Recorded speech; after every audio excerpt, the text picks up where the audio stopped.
The 2023 AIG Women's Open is set to begin at Walton Heath Country Club in the London area, and I have 5 players to watch for this event. So the first player I like for this week is Patty Tavatanica, actually. She's had a lot of good moments on this European swing. She just hasn't really been able to keep it going for all 4 rounds.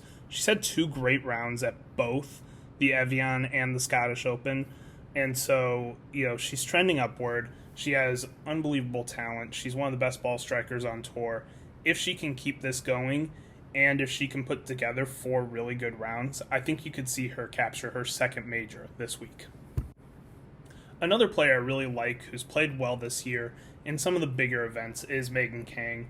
She's had a lot of good rounds in majors. She has 3 top 10s in the majors this year. She's still looking for her first win of her career. But right now, she's looking really good for Solheim Cup. There doesn't seem to be a ton of pressure relatively. She's currently number 4 in the Solheim Cup standings. She's locked to make that team. I just feel like she feels due.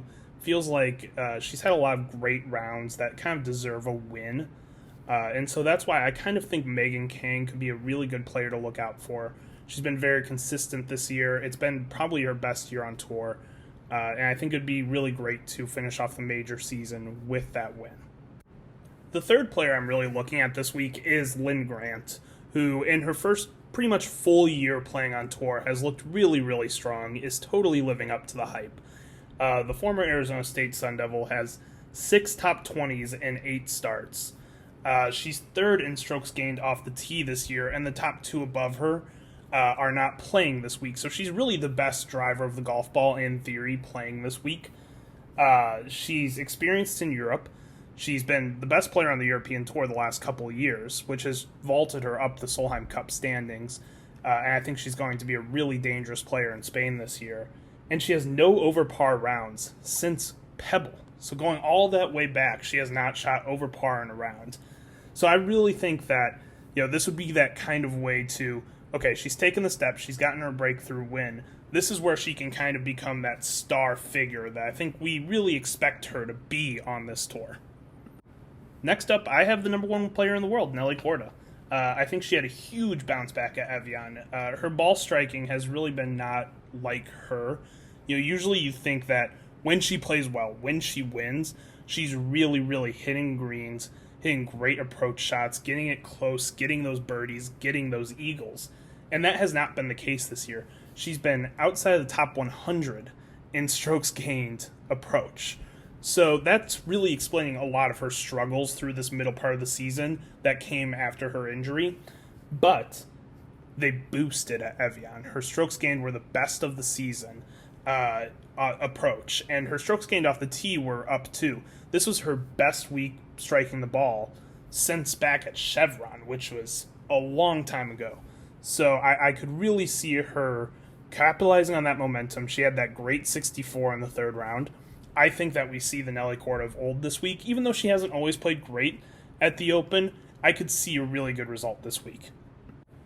And finally, my personal winner pick and the 5th player to watch for me, it's got to be Celine Boutier. Right now, nobody is playing better golf in the world than her. Obviously, she's won the last 2 events. She's dominating this European swing.